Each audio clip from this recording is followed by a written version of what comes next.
Qendresës së padukshme titullohet libri që autorja Eli Lajo u sjolli lexuesve e krijuesve në Sarandë në të dy gjuhët. Të veçantat e këtij libri u bën shkas që klubi i krijuesve Jonian të organizoi promovimin e këtij vëllimi me 60 poezi me ndjesi të bukura. Eli Lajo është vajza nga Janicati, krahinës Theoligos në Sarandë, që ka emigruar bashkë me shpirtin e saj poetik. Vendlindja zë një vend të posaçëm në ndjesitë, në kujtimet dhe në ndërimet e saj. Ndoshta shqipja e saj e folur është ndikuar nga theksi i gjuhës greke, por sensin e krijimit e ka të fuqishëm, sidomos në shqip, që ajo thot se është gjuhë poezie. Këtë e provon edhe me librin e saj të tretë, Heshtja e Qendresës së padukshme, që u asolli lexuesve e krijuesve në Sarandë në të dy gjuhët. Të veçantat e këtij libri u bën shkas që klubi i krijuesve Jonian të organizoi promovimin e këtij vëllimi me 60 poezi me ndjesi të bukura. Përmbledhja ime greko-shqiptare nuk lindi për të provuar diçka, lindi për të bashkuar, për të thënë se fjalët mund të bëhen urë aty ku historia bëhet murë. Unë nuk e flas mirë gjuhën shqipe, se nuk e kam folur çdo ditë, por ula me respekt dhe përpjekje shumë të madhe dhe përktheva poezitë e mia sepse besova se i avlente çdo gjuhë e difishon shpirtin e poezisë, veçanërisht shqipja.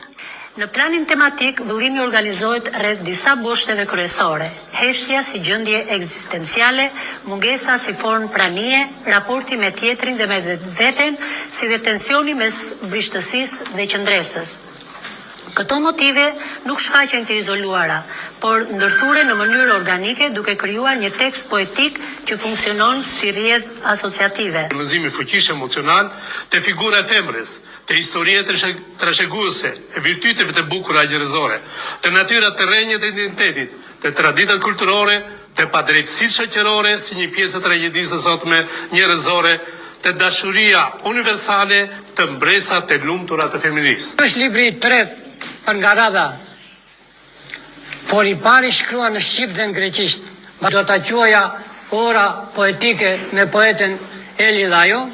Çdo fjalë e saj është emocion, është ndjenjë, është mendim, është frym, është breng, është dëshirë, është kujtim, ndërsa çdo barg i saj mjafton për veprim, reflektim, ndërgjegjësim. Nëna, të shoh akoma në dritën e parë të botës, duke mbajtur atë që është më e brisht, jetën, e ndjej aromën e qumshit, dheut dhe dëshirës.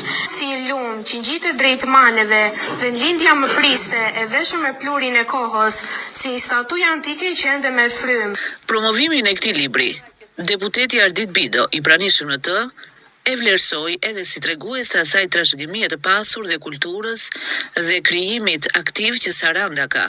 Ai ka vlerësuar promovimin edhe si produkt të një bashkëpunimi të gjerë ndërinstitucional. Se Saranda është një qytet me trashëgimi edhe me kulturë aktive, ndoshta të pakrahasueshme me qytetet tjera, dhe është kënaqësi që ta shohësh këtë aktivizim të krijuesve vendor, të cilët kanë një peshë përtej lokalitetit, një peshë në nivel kombëtar, në nivel ndërkombëtar, dhe po ashtu është realisht impresionante të shohësh këtë lloj bashkëpunimi me shkollat dhe me nxënësit të cilët janë mahnitës.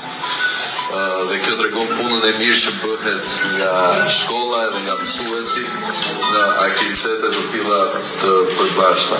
Promovimi i librit dy gjuhësh të poetes emigrante Eli Lajo u inicua nga klubi i krijuesve Jonian dhe u mbështet nga Bashkia e Sarandës, qendra rinore dhe shkolla nëntëvjeçare Adem Sheme.